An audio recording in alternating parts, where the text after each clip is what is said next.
نحمده ونصلي على رسوله الكريم اما بعد فاعوذ بالله من الشیطان الرجیم بسم اللہ الرحمن الرحیم رب اشرح لي صدری ویسر لي امری واحلل عقدۃ من لسانی یفقهوا قولی رب زدنی علما اللہم فقہنا فی الدین آمین یا رب العالمین۔ یہ سیشن کا نام ہے جرنی ٹو اسراء اینڈ معراج، یعنی اسراء اور معراج کا سفر۔ لاسٹ سیشن میں ہم نے دیکھا کہ عام الحزن کا جو سال تھا، یعنی کہ نبوت ملنے کا جو 10th ایئر تھا، جس کو ایئر آف سورو بھی کہا جاتا ہے، وہ نبی صلی اللہ علیہ وسلم پر بہت بھاری رہا۔ اور نبی صلی اللہ علیہ وسلم کے زندگی کا سب سے تکلیف والا وقت کیا تھا؟ طائف کا انسیڈنٹ، جس کے بارے میں نبی صلی اللہ علیہ وسلم نے عائشہ رضی اللہ عنہا سے کہا تھا، جس کا ذکر ایک حدیث میں آیا ہے کہ عائشہ رضی اللہ عنہا نبی صلی اللہ علیہ وسلم سے پوچھتی ہیں کہ کیا آپ کی زندگی میں جنگ احد سے بھی اور زیادہ تکلیف والا کوئی موقع آیا ہے؟ تو نبی صلی اللہ علیہ وسلم نے کہا ہے ہاں، طائف کا موقع سب سے زیادہ تکلیف دہ تھا۔ اب جب نبی صلی اللہ علیہ وسلم اتنے غمگین وقت سے گزرے، اس کے بعد کیا ہوا؟ اللہ نے نبی صلی اللہ علیہ وسلم کو اسراء اور معراج کا سفر کروایا، اور یہ اللہ کی طرف سے نبی صلی اللہ علیہ وسلم کے لیے ایک تحفہ تھا، ایک گفٹ تھا، اور ساتھ ساتھ یہ نبی صلی اللہ علیہ وسلم کو دیا گیا بہت بڑا معجزہ، بہت بڑا میریکل تھا، ٹھیک ہے، جو اور کسی نبی کو نہیں دیا گیا۔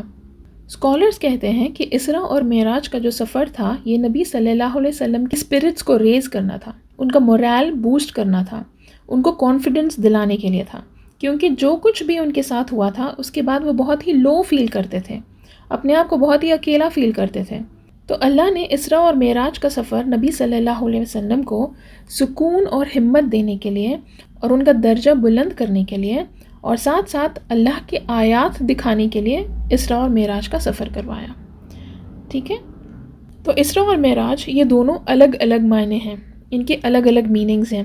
اسراء کا مطلب ہے رات کا سفر، یعنی نائٹ جرنی، اور یہ اس لیے کہا گیا ہے کیونکہ نبی صلی اللہ علیہ وسلم کو رات میں مکہ سے یعنی مسجد حرم سے بیت المقدس یعنی مسجد الاقصی لے جایا گیا۔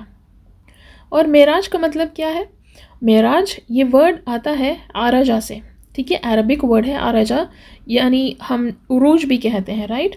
تو عروج جو ورڈ بنتا ہے وہ اسی ورڈ سے بنتا ہے۔ عروج کا مطلب کیا ہے؟ اوپر جانا، اونچائی پر جانا۔ تو معراج کا بھی مطلب ہے اسینڈ کرنا، یعنی اوپر جانا، ٹھیک ہے۔ تو اسراء کا مطلب کیا ہے؟ نبی صلی اللہ علیہ وسلم کا وہ سفر جو مسجد حرم سے مسجد الاقصی تک ہوا ہے، اور پھر معراج کا کیا مطلب ہے؟ وہ سفر جو مسجد الاقصی سے اوپر آسمانوں میں نبی صلی اللہ علیہ وسلم کو لے جایا گیا تھا، ٹھیک ہے۔ اب یہ جو اسراء کی جو جرنی تھی، جو اسراء کا جو سفر تھا، اس کے بارے میں اللہ نے سورہ اسراء کی پہلی آیت میں ذکر کیا ہے۔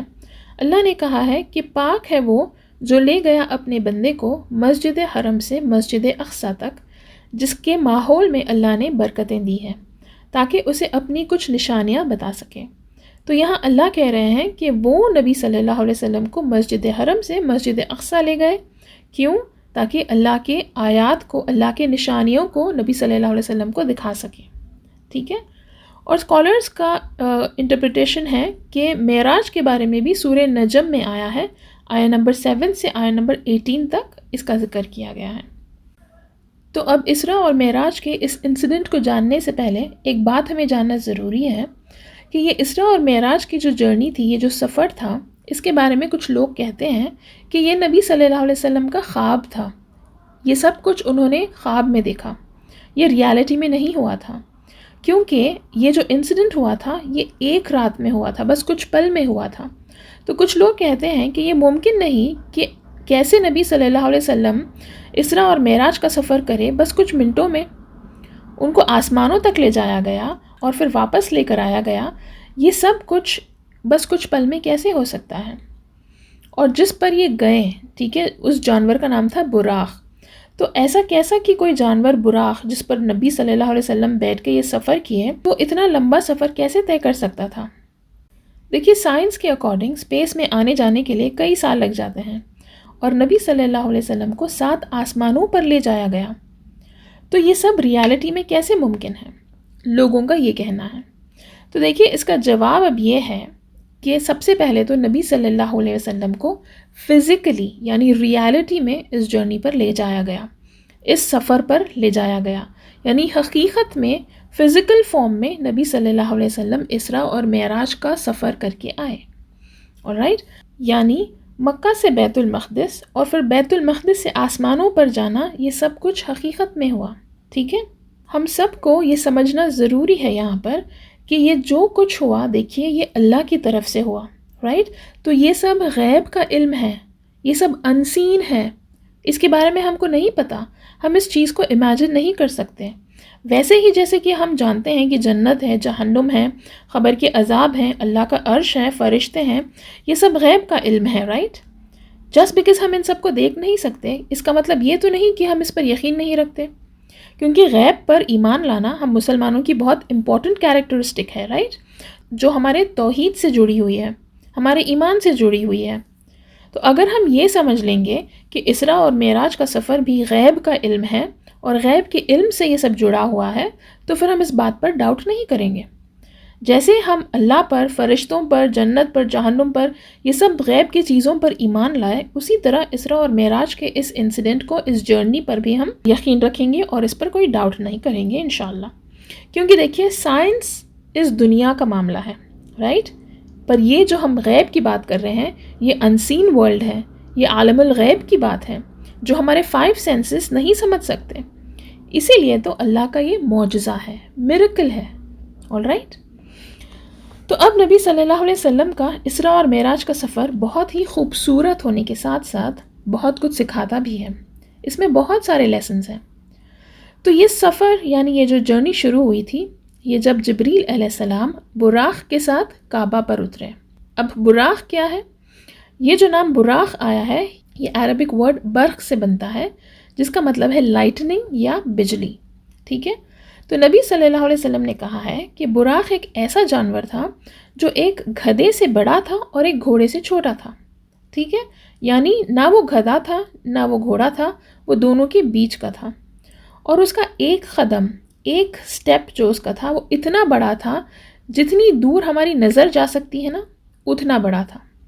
یعنی ہماری نظر جتنی دور تک جا سکتی ہے اتنی دور تک براق کا ایک قدم تھا.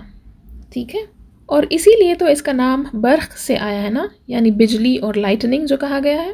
رائٹ، تو جبریل علیہ السلام براق کے ساتھ آئے اور نبی صلی اللہ علیہ وسلم کو ان کے گھر سے، تو یہاں پر دیکھیے اسکالرز کے 2 ڈفرینس آف اوپینین ہیں. کچھ کہتے ہیں کہ جبریل علیہ السلام نبی صلی اللہ علیہ وسلم کو ان کے گھر سے لے آئے، اور کچھ اسکالرز کہتے ہیں کہ نبی صلی اللہ علیہ وسلم آلریڈی کعبہ کے پاس ہی تھے. ٹھیک ہے، خیر، تو جبریل علیہ السلام نبی صلی اللہ علیہ وسلم کو کعبہ کے پاس لے گئے اور ان سے کہا کہ وہ 2 رکعت صلاح پڑھ لیں. نبی صلی اللہ علیہ وسلم نے وہاں پر نماز پڑھی اور پھر جبریل علیہ السلام نے نبی صلی اللہ علیہ وسلم کا سینہ کھولا. یاد ہے یہ پہلے بھی ہوا تھا. کب؟ جب نبی صلی اللہ علیہ وسلم چھوٹے تھے، اراؤنڈ 4 سال کے تھے، حلیمہ سعدیہ کے گھر پر تھے. رائٹ، تو اب دوبارہ نبی صلی اللہ علیہ وسلم کا سینہ کھولا گیا.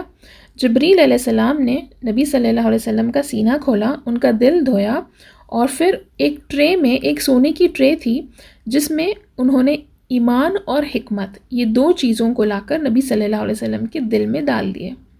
اب دیکھیے ہم ایمان اور حکمت کو امیجن نہیں کر سکتے کہ یہ کیا شکل کے تھے، کیونکہ ہم ابھی بات کیے نا کہ یہ سب کچھ غیب کا معاملہ تھا.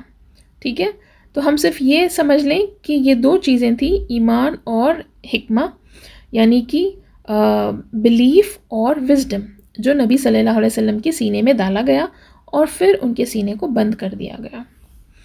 تو دیکھیے پہلے نبی صلی اللہ علیہ وسلم کے سینے سے، ان کے دل سے وہ شیطان کے کلاٹ کو نکالا گیا تھا. رائٹ، جب پہلی بار نبی صلی اللہ علیہ وسلم کا سینہ کھولا گیا تھا. اب دوسری بار کیا ہوا؟ اب یہاں پر حکمت اور ایمان ڈالا گیا ان کے سینے میں. ٹھیک ہے، تو اسکالرز کا کہنا ہے کہ اس بار نبی صلی اللہ علیہ وسلم کو اسراء اور معراج کے سفر کے لیے تیار کیا جا رہا تھا، اسی لیے نبی صلی اللہ علیہ وسلم کا سینہ دوبارہ کھولا گیا. اب اس کی ضرورت کیوں پڑی یہاں پر؟ کیونکہ دیکھیے ہم یہ بات ڈسکس کیے، رائٹ، کہ یہ جو ہو رہا تھا یہ غیب کی بات تھی. تو کسی نارمل انسان کو یہ سب کچھ ایکسپیرینس کرنا امپاسبل تھا. کیا ہم امیجن کر سکتے ہیں کہ براق کا ایک قدم کیسا تھا ہوگا؟ رائٹ. اور اس کے اوپر بیٹھ کر جانا اور وہ ایکسپیرینس کرنا، یہ ایک نارمل انسان کے لیے بہت ہی شاکنگ ایکسپیرینس ہوتا ہے، رائٹ. ایک عام انسان کی کیپیسٹی میں یہ سب کچھ ایکسپیرینس کرنا ناممکن ہے. 7 آسمانوں پر جانا یہ سب نارمل بات نہیں ہے، رائٹ. تو اسی لیے جبریل علیہ السلام نبی صلی اللہ علیہ وسلم کو پریپیئر کر رہے تھے تاکہ وہ یہ سب کچھ ایکسپیرینس کر سکے، یہ سب کچھ برداشت کر سکے. ورنہ اگر کوئی نارمل انسان کی بات آتی تو یا تو پھر وہ سب یہ دیکھ کر بے ہوش ہو جاتا یا پھر وہ شوق میں اس کو کچھ ہو جاتا، رائٹ. کیونکہ ایک نارمل انسان یہ سب کچھ ایکسپیرینس نہیں کر سکتا ہے. تو یہاں پر اسراء اور معراج کا جو سفر تھا، اس کو ایکسپیرینس کرنا، اس کو دیکھنا، سمجھنا، اور ساتھ ساتھ نبی صلی اللہ علیہ وسلم کی زندگی کے آگے کے بھی ایکسپیرینسز کے لیے نبی صلی اللہ علیہ وسلم کے سینے کو دوبارہ کھولا گیا. ٹھیک ہے. تو نبی صلی اللہ علیہ وسلم نے کہا ہے کہ جبریل علیہ السلام براق کو لے کر آئے اور نبی صلی اللہ علیہ وسلم براق پر بیٹھے اور پھر وہ مسجد الحرم سے مسجد الاقصیٰ گئے. ٹھیک ہے، یعنی جیروزلم گئے. وہاں پہنچنے کے بعد نبی صلی اللہ علیہ وسلم براق کو مسجد کے باہر باندھ دیے اور جبریل علیہ السلام نے ان سے کہا کہ آپ مسجد کے اندر جائیں اور 2 رکعت نماز پڑھیں. تو جب نبی صلی اللہ علیہ وسلم مسجد میں داخل ہوئے تو انہوں نے دیکھا کہ وہاں پر اور بھی سارے انبیاء ہیں، یعنی جتنے بھی پروفٹس آئے تھے وہ سارے کے سارے اس مسجد میں موجود تھے اور وہ سب نبی صلی اللہ علیہ وسلم کا انتظار کر رہے تھے کہ نبی صلی اللہ علیہ وسلم آئیں اور ان کو نماز پڑھائیں. تو نبی صلی اللہ علیہ وسلم گئے اور وہ نماز پڑھائے اور ان کے پیچھے ہی سارے کے سارے پروفٹس نماز پڑھے. ٹھیک ہے. تو اب دیکھیے یہاں پر پوائنٹ یہ ہے کہ نبی صلی اللہ علیہ وسلم نے سارے پروفٹس کو لیڈ کیا نماز میں. ٹھیک ہے. نبی صلی اللہ علیہ وسلم یہاں پر لیڈر ہیں سارے پروفٹس کے بھی، یعنی کہ ساری انسانیت کے بھی. تو اب قیامت تک جتنے بھی لوگ آئیں گے ان سب کے لیڈر کون ہیں؟ ان سب کو کس کو فالو کرنا ہے؟ نبی صلی اللہ علیہ وسلم کو. ٹھیک ہے. اب جب نبی صلی اللہ علیہ وسلم کی نماز ہو گئی تو جبریل علیہ السلام نبی صلی اللہ علیہ وسلم کے سامنے 2 پیالے لے کر آئے، ایک میں دودھ اور ایک میں شراب تھی. نبی صلی اللہ علیہ وسلم نے دودھ کو چنا اور وہ دودھ پی لیے. جبریل علیہ السلام نے یہ دیکھ کر کہا کہ یہ تو آپ کی شخصیت کے اکارڈنگ، یعنی آپ کے پیور نیچر کے اکارڈنگ آپ نے دودھ کو چنا، اس لیے آپ کی امت جو ہے وہ ہمیشہ ہدایت پر رہے گی. اگر آپ شراب کو چنتے تو آپ کی امت بھٹک جاتی. تو دیکھیے یہاں پہ بھی ایک امپورٹنٹ پوائنٹ یہ ہے کہ نبی صلی اللہ علیہ وسلم کی امت قیامت تک ایک جو گروپ رہے گا وہ ہدایت پر رہے گا، وہ نبی صلی اللہ علیہ وسلم کی سنت پر ہی رہے گا، وہ بھٹکیں گے نہیں. ٹھیک ہے. چاہے مسلمانوں میں جتنے گروپس بن جائیں لیکن ایک گروپ ہمیشہ ایسا رہے گا جو نبی صلی اللہ علیہ وسلم کے ہی بتائے ہوئے سنت پر چلتا رہے گا. ٹھیک ہے. تو اب یہاں تک کیا ہوا؟ بیسکلی نبی صلی اللہ علیہ وسلم مسجد الحرم سے مسجد الاقصیٰ گئے، وہاں پر دوسرے پروفٹس کو نماز پڑھائے، پھر جبریل علیہ السلام ان کے سامنے دودھ اور شراب لے کر آئے جس میں سے نبی صلی اللہ علیہ وسلم نے دودھ کو چنا اور وہ دودھ پی لیے. ٹھیک ہے. تو اب یہ یہاں تک جو کچھ ہوا ہے یہ اسراء میں آتا ہے. ٹھیک ہے. یہ اسراء کا پارٹ ہے. ٹھیک ہے. اب دیکھیے ایک اور امپورٹنٹ پوائنٹ یہاں پر یہ ہے، نبی صلی اللہ علیہ وسلم کو مسجد حرم سے مسجد الاقصیٰ ہی لے کر آیا گیا. کیوں؟ کیونکہ دیکھیے یہ بہت ہی امپورٹنٹ جگہ ہے مسلمانوں کے لیے. alright، اللہ یہ دکھانا چاہتے ہیں ہم سب کو. اور نبی صلی اللہ علیہ وسلم نے بھی ایک حدیث میں کہا ہے کہ مسلمان جو ہے وہ سفر کر کے یعنی جرنی کر کے صرف 3 مساجد جا سکتے ہیں. ٹھیک ہے. اور وہ کون سے ہیں؟ مسجد حرم، مسجد نبوی اور مسجد اقصیٰ. تو یہاں کہنے کا مطلب یہ ہے کہ مسجد اقصیٰ میں بھی ہم جا کر اللہ کی عبادت کر سکتے ہیں، اس کی پرمیشن بھی ہمیں ہے. اور نبی صلی اللہ علیہ وسلم نے بھی یہ کیا تھا، انہوں نے بھی وہاں جا کے نماز پڑھی تھی اور ہمارے لیے بھی یہ امپورٹنٹ ہے. ٹھیک ہے. تو اب یہاں تک جو کچھ ہوا وہ اسراء کا ایکسپیرینس ہے. رائٹ. اب اس کے آگے کیا ہوا؟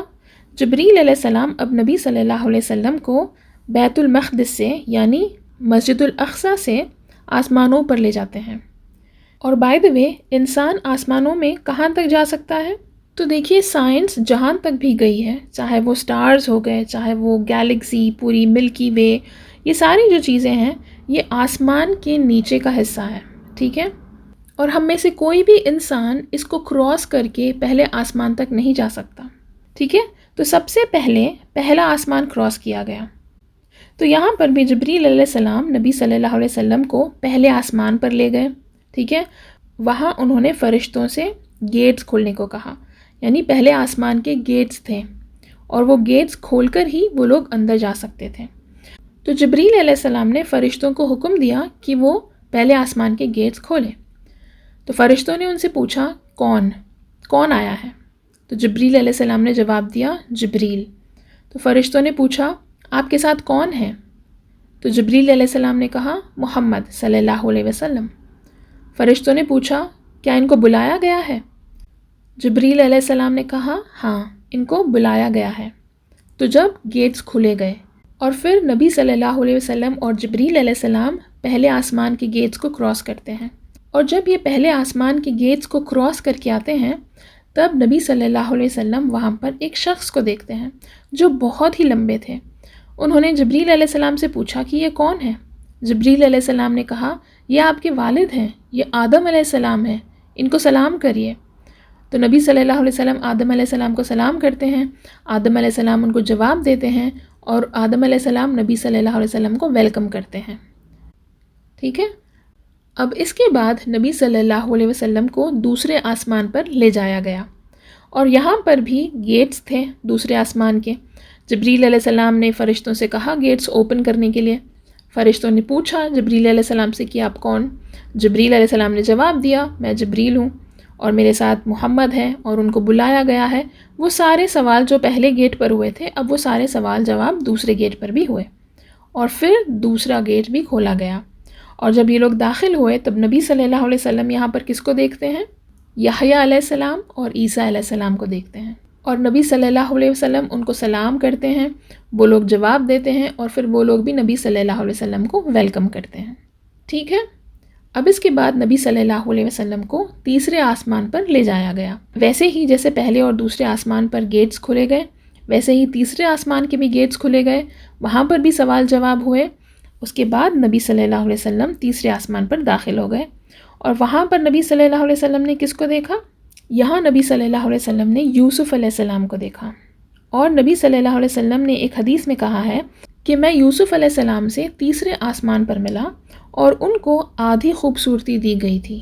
ٹھیک ہے. تو اسکالرز کا کہنا ہے کہ اس کے دو مطلب ہو سکتے ہیں. پہلے تو یہ کہ یوسف علیہ السلام کو پوری کائنات کی آدھی خوبصورتی دی گئی، یعنی اللہ نے پوری کائنات میں جتنی خوبصورت چیزیں بنائے ہیں وہ پوری خوبصورتی کی آدھی یوسف علیہ السلام کو دی گئی. ٹھیک ہے. اور دوسرا مطلب اس کا یہ ہے کہ نبی صلی اللہ علیہ وسلم کی جو خوبصورتی تھی اس کی آدھی خوبصورتی یوسف علیہ السلام کو دی گئی، یعنی کہ نبی صلی اللہ علیہ وسلم یوسف علیہ السلام سے دگنے خوبصورت تھے. ٹھیک ہے. تو خیر یوسف علیہ السلام نے بھی نبی صلی اللہ علیہ وسلم کو ویلکم کیا. اب وہاں سے جبریل علیہ السلام اور نبی صلی اللہ علیہ وسلم چوتھے آسمان پر گئے. چوتھے آسمان کے گیٹس پر بھی وہی سوال جواب ہوئے، اور پھر گیٹس کھولے گئے اور نبی صلی اللہ علیہ وسلم کو اندر بلایا گیا. تو اب نبی صلی اللہ علیہ وسلم فورتھ آسمان پر کس سے ملتے ہیں؟ ادریس علیہ السلام سے ملتے ہیں. ٹھیک ہے. وہ ان کو سلام کرتے ہیں، ان سے بات چیت کرتے ہیں، انہوں نے ان کا ویلکم کیا. ٹھیک ہے. اور پھر اس کے بعد پانچویں آسمان پر گئے. پانچویں آسمان کی گیٹ پر بھی وہی سوال جواب ہوئے. پھر گیٹس کھولے گئے اور نبی صلی اللہ علیہ وسلم یہاں پر ہارون علیہ السلام سے ملے. ٹھیک ہے. اور پھر ان سے بھی بات چیت ہوئی، اور پھر وہاں سے سکستھ آسمان پر گئے، اور وہاں بھی نبی صلی اللہ علیہ وسلم کے لیے دروازہ کھولا گیا. پہلے سوال جواب کیے گئے اور پھر نبی صلی اللہ علیہ وسلم جبریل علیہ السلام کے ساتھ داخل ہوئے. اور جب وہ وہاں داخل ہوئے تو وہ کس سے ملے؟ وہاں موسیٰ علیہ السلام سے ملے. ٹھیک ہے. اور پھر اسی طرح ساتویں آسمان پر لے جایا گیا نبی صلی اللہ علیہ وسلم کو، اور یہاں پر نبی صلی اللہ علیہ وسلم کی ملاقات کس سے ہوئی؟ ابراہیم علیہ السلام سے. ٹھیک ہے. نبی صلی اللہ علیہ وسلم نے دیکھا کہ ابراہیم علیہ السلام بیت المعمور سے ٹیکا لگائے بیٹھے ہیں. اور یہ بیت المعمور کیا ہے؟ تو یہ وہ جگہ ہے جہاں ہر دن 70,000 فرشتے داخل ہوتے ہیں اور اللہ کی عبادت کرتے ہیں. ٹھیک ہے. اور یہ جو داخل ہوتے ہیں پھر یہ دوبارہ نہیں آتے، یعنی ہر دن 70,000 فرشتوں کا ایک نیا بیچ آتا ہے اور اس میں داخل ہوتا ہے، اور پھر وہ لوگ اللہ کی عبادت کرتے ہیں اور پھر وہ لوگ وہاں سے نکل جاتے ہیں. اور دوسرے دن فرشتوں کا پھر نیا بیچ آتا ہے ٹھیک ہے، پھر 70,000 فرشتے آتے ہیں، پھر وہ لوگ اللہ کی عبادت کرتے ہیں. تو ایسے ہی ہر دن نئے بیچ آتے ہیں فرشتوں کے. تو یعنی کہ کوئی بھی فرشتہ ایک بار جب وہاں آتا ہے تو پھر وہ دوبارہ نہیں آتا. تو سوچیں کہ کتنے زیادہ فرشتے ہیں جو ہر دن 70,000 فرشتے یہاں پر آتے ہیں اور اللہ کی عبادت کرتے ہیں. تو دیکھیے کیسے دنیا میں کعبہ ہے، رائٹ، اور وہاں جا کر ہم اللہ کی عبادت کرتے ہیں. تو ویسے ہی 7ویں آسمان پر بیت المعمور ہے جہاں فرشتے جاتے ہیں اور وہ لوگ بھی اللہ کی عبادت کرتے ہیں. ٹھیک ہے، اب اس کے بعد کیا ہوا؟ نبی صلی اللہ علیہ وسلم نے کہا کہ مجھے 7ویں آسمان سے بھی اوپر لے جایا گیا. کہاں؟ سدرۃ المنتہا کے پاس. اب سدرۃ المنتہا کیا ہے؟ تو یہ ایک بہت ہی خوبصورت جھاڑ ہے جنت کا. ٹھیک ہے، اور یہ جھاڑ دنیا میں عرب کے ریجن میں بھی ملتا ہے. ٹھیک ہے، ان کنٹریز میں بھی ملتا ہے، عرب کی کنٹریز میں. جو اگر آپ دیکھو گے اس کو سدرا ٹری کہتے ہیں. ٹھیک ہے، سدرا کا جھاڑ. یہ بہت ہی بڑا ہوتا ہے، بہت ہیوج اور بہت وائڈ ہوتا ہے، بہت زیادہ گھنا ہوتا ہے. ٹھیک ہے، لیکن یہاں اب نبی صلی اللہ علیہ وسلم جو جھاڑ کی بات کر رہے ہیں یہ تو جنت کا جھاڑ ہے، رائٹ. تو یہ تو دنیا کے جھاڑ سے بہت ہی الگ ہوگا. تو نبی صلی اللہ علیہ وسلم نے کہا ہے کہ یہ جھاڑ جو بہت ہی خوبصورت تھا، اس کے جو پتے تھے یہ ہاتھی کے کان جتنے بڑے تھے. ٹھیک ہے، اور یوزولی اس کے بہت چھوٹے چھوٹے بیریز آتے ہیں، فروٹس. لیکن یہاں نبی صلی اللہ علیہ وسلم نے کہا ہے کہ بہت زیادہ بڑے فروٹس تھے اس کے. اور اس جھاڑ پر سونے کی تتلیاں بیٹھی تھیں. اور یہ جھاڑ جو ہے یہ رنگ بدلتا رہتا تھا. اور کیسے رنگ؟ جو دنیا میں ہم وہ رنگ نہیں دیکھیں ویسے رنگ.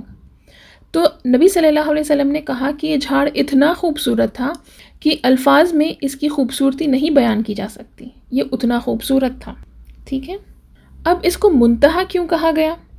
تو دیکھیے منتہا کس ورڈ سے آتا ہے؟ انتہا ورڈ سے آتا ہے. اب ہم انتہا کا مطلب تو جانتے ہیں نا، انتہا مطلب حد. ٹھیک ہے، یا لمٹ. تو منتہا کا کیا مطلب ہے؟ یہ بھی ورڈ اسی سے بنتا ہے، رائٹ، انتہا سے بنتا ہے. اس کا بھی مطلب ہے کہ لاسٹ پوائنٹ یا اینڈ. ٹھیک ہے، جیسا ہم دنیا میں ڈیڈ اینڈ کیسا کہتے ہیں ویسا ہی کچھ. تو کہا گیا ہے کہ یہ جو سدرۃ المنتہا ہے یہ وہ پوائنٹ ہے جہاں سے اللہ نے اپنی کریشن شروع کی، اور اللہ کی کریشن پھر یہیں آ کر ختم ہوتی ہے. اس کے بعد اللہ کا عرش ہے. ٹھیک ہے، اور اب اس کے بعد کیا ہوا؟ اس کے بعد نبی صلی اللہ علیہ وسلم کو اللہ کے سامنے لے جایا گیا.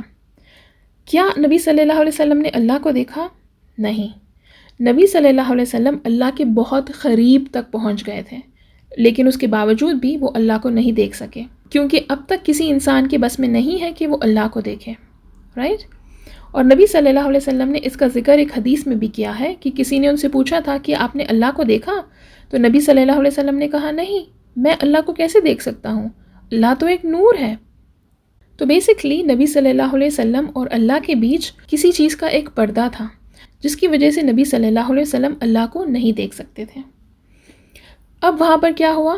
اللہ نبی صلی اللہ علیہ وسلم کے ساتھ کلام کیے، ان سے بات کیے. اور یہ کسی اور کے ساتھ بھی ہوا تھا، رائٹ. کس کے ساتھ اللہ بات کیے؟ موسیٰ علیہ السلام کے ساتھ، رائٹ، جس کے بارے میں قرآن میں آیا ہے. اور اب یہاں پر نبی صلی اللہ علیہ وسلم سے اللہ بات کر رہے ہیں. تو اب کیا بات چیت ہوئی وہ ہم نہیں جانتے، بس اتنا پتہ ہے کہ اللہ نے نبی صلی اللہ علیہ وسلم کو کہا کہ اب سے تمہاری امت پر 50 نمازیں ہر دن فرض کر دی گئی. ٹھیک ہے، اور یہ نبی صلی اللہ علیہ وسلم کے لیے اور ان کی امت کے لیے اللہ کی طرف سے ایک تحفہ تھا، جو نبی صلی اللہ علیہ وسلم ایکسیپٹ کر لیے اور پھر وہ واپس آ رہے تھے. تو اب جب جبریل علیہ السلام نبی صلی اللہ علیہ وسلم کو واپس لے کر آ رہے تھے تو ان کو موسیٰ علیہ السلام نے روکا. ٹھیک ہے، اور انہوں نے پوچھا کہ اللہ نے کیا دیا؟ تو نبی صلی اللہ علیہ وسلم نے کہا 50 نمازیں. تو موسیٰ علیہ السلام نے کہا کہ اپنے رب کے پاس جاؤ اور کہو کہ ان کو کم کرے، کیونکہ تمہاری امت بہت کمزور ہے اور یہ 50 نمازیں نہیں پڑھ سکتی. تو نبی صلی اللہ علیہ وسلم نے جبریل علیہ السلام کو دیکھا. جبریل علیہ السلام نے جواب دیا اگر آپ چاہو تو ہم جا سکتے ہیں، آپ کی مرضی. تو نبی صلی اللہ علیہ وسلم کے کہنے پر جبریل علیہ السلام نبی صلی اللہ علیہ وسلم کو دوبارہ اللہ کے پاس لے کر گئے، اور نبی صلی اللہ علیہ وسلم نے اللہ سے ریکویسٹ کی کہ نمازوں کو کم کر دی جائیں. تو اللہ نے 50 نمازوں سے 10 نمازیں فرض کر دی، اور پھر نبی صلی اللہ علیہ وسلم واپس آئے. موسیٰ علیہ السلام نے ان کو پھر روکا اور پوچھا اب کتنی نمازیں ہیں؟ نبی صلی اللہ علیہ وسلم نے کہا 10۔ موسیٰ علیہ السلام نے کہا یہ بھی بہت زیادہ ہے تمہاری امت کے لیے، تمہاری امت نہیں پڑھ سکے گی، اپنے رب کے پاس جاؤ اور اس کو کم کرواؤ۔ نبی صلی اللہ علیہ وسلم دوبارہ اللہ کے سامنے گئے اور اللہ سے ریکویسٹ کیے کہ ان نمازوں کو اور کم کر دی جائیں، تو اللہ نے 10 نمازوں سے 5 نمازیں فرض کر دیں۔ اب نبی صلی اللہ علیہ وسلم جبریل علیہ السلام کے ساتھ واپس آئے۔ موسیٰ علیہ السلام نے ان کو روکا اور پوچھا کتنے نمازیں ملی؟ نبی صلی اللہ علیہ وسلم نے کہا 5۔ موسیٰ علیہ السلام نے کہا کہ بنی اسرائیل کو اس سے بھی کم کا حکم دیا گیا تھا، لیکن پھر بھی وہ لوگ اس کو پورا نہیں کر سکے۔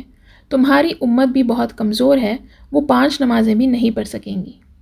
نبی صلی اللہ علیہ وسلم نے کہا کہ میں اپنے رب سے جا کر اور کم نہیں کروا سکتا، کیونکہ مجھے اپنے رب سے شرم آتی ہے۔ اور اتنے میں ہی آواز آئی کہ میں نے اپنے بندوں پر آسانی کر دی، اب جو 5 وقت کی نماز پڑھے گا اس کو 50 نمازوں کا اجر ملے گا، جو میں نے لکھ دیا وہ میں بدلتا نہیں۔ سبحان اللہ۔ تو دیکھیے یہاں پہ اللہ کہہ رہے ہیں کہ چاہے ان کے بندے 5 نماز ہی کیوں نہ پڑھے، لیکن اس کا اجر 50 نماز جتنا ہی ہوگا۔ کیوں؟ کیونکہ پہلے سے ہی اللہ نے یہ طے کر لیا تھا کہ 50 نمازوں کا اجر دیا جائے گا ہمیں۔ ٹھیک ہے، تو نبی صلی اللہ علیہ وسلم کی ریکویسٹ سے وہ 50 نماز جا کر 5 نماز ہو گئے۔ اس کے باوجود بھی اللہ نے کہا کہ میرا ڈیسیشن بدلے گا نہیں، میں پھر بھی اپنے بندوں کو 50 نماز کا ہی اجر دوں گا۔ سبحان اللہ۔ سوچئے یہ کتنی بڑی بات ہے، اور اس سے ہم کو پتہ چلتا ہے کہ نماز کتنی امپورٹنٹ چیز ہے، رائٹ؟ اب اس کے بعد نبی صلی اللہ علیہ وسلم ان 5 نمازوں کو اپنے ساتھ لے کر آ گئے۔ لیکن یہ جو جرنی تھی نبی صلی اللہ علیہ وسلم کی، اس میں جبریل علیہ السلام نے نبی صلی اللہ علیہ وسلم کو اور بھی کچھ چیزیں دکھائیں، جیسے کہ ریور کوثر، رائٹ، جو کوثر کی نہر ہے وہ دکھائی، اور جنت کی کچھ چیزیں دکھائیں، جہنم کی کچھ چیزیں دکھائیں، رائٹ۔ جب نبی صلی اللہ علیہ وسلم کو جنت دکھائی گئی تب نبی صلی اللہ علیہ وسلم نے وہاں کسی کی قدموں کی آہٹ سنی، ٹھیک ہے، کسی کے قدموں کی آواز سنی۔ تو نبی صلی اللہ علیہ وسلم نے جبریل علیہ السلام سے پوچھا یہ کس کی قدموں کی آہٹ ہے؟ تو جبریل علیہ السلام نے کہا یہ بلال رضی اللہ عنہ کے قدموں کی آہٹ ہے۔ سبحان اللہ۔ اس کے بارے میں بھی ہم نے پہلے ڈسکس کیا تھا، رائٹ، کہ نبی صلی اللہ علیہ وسلم نے بلال رضی اللہ عنہ سے آ کر پوچھا تھا کہ آخر تم نے ایسا کیا کیا کہ میں نے تمہارے قدموں کی آہٹ جنت میں سنی، رائٹ۔ ایک اور انسیڈنٹ ہے جو نبی صلی اللہ علیہ وسلم نے، جس کے بارے میں حدیث میں کہا ہے کہ جب ان کو جہنم دکھایا گیا تو وہاں پر انہوں نے دیکھا کہ کچھ لوگ تھے جن کے ہاتھوں میں آئرن کے ہکس تھے، اور وہ اپنے ہکس جو آئرن کے تھے اس سے اپنے چہرے کو کھکر رہے تھے، اپنے چہرے پر اسکریچ کر رہے تھے۔ تو نبی صلی اللہ علیہ وسلم نے جبریل علیہ السلام سے پوچھا یہ لوگ کون ہیں؟ تو جبریل علیہ السلام نے کہا یہ وہ لوگ ہیں جو دوسروں کی پیٹھ پیچھے برائی کرتے ہیں، بیک بائٹنگ کرتے ہیں۔ ایک اور گروپ نبی صلی اللہ علیہ وسلم نے دیکھا جن کے ہونٹوں کو انگار کی کینچی سے کاٹا جا رہا تھا۔ تو نبی صلی اللہ علیہ وسلم نے پوچھا کہ یہ لوگ کون ہیں؟ جبریل علیہ السلام نے کہا یہ لوگ خاطب ہیں، یعنی وہ لوگ جو خطبہ دیتے تھے دنیا میں، اللہ کے بارے میں بتاتے تھے لیکن خود فالو نہیں کرتے تھے۔ اللہ ہم سب کو ایسے لوگوں سے محفوظ رکھے، جہنم کی آگ سے محفوظ رکھے، آمین۔ ٹھیک ہے، تو یہ ایکسپیرینس تھا نبی صلی اللہ علیہ وسلم کا اسراء اور معراج کے سفر کا، اور پھر نبی صلی اللہ علیہ وسلم کو جبریل علیہ السلام واپس ان کے گھر لا کر چھوڑ دیے، اور جب نبی صلی اللہ علیہ وسلم اپنے گھر میں داخل ہوئے اور اپنے بستر کے پاس گئے تب انہوں نے دیکھا کہ ان کا بستر ابھی بھی گرم تھا، ابھی بھی وارم تھا۔ ٹھیک ہے، اس کا مطلب کیا ہے کہ جتنا وقت نبی صلی اللہ علیہ وسلم اپنے بستر سے دور رہے، یعنی جتنا وقت نبی صلی اللہ علیہ وسلم کو یہ پورا ایکسپیرینس میں ہوا وہ بہت ہی کم وقت تھا۔ یہ جو کچھ ہوا وہ بس کچھ پلوں میں ہوا۔ سبحان اللہ۔ تو ہم اس سیشن کو یہیں ختم کریں گے، انشاءاللہ آگے کے سیشن میں ہم دیکھیں گے پھر اس کے بعد کیا ہوتا ہے۔ ٹھیک ہے، سبحانک اللہم و بحمدک، اشہد ان لا الہ الا انت، استغفرک و اتوب الیک۔ السلام علیکم ورحمۃ اللہ وبرکاتہ۔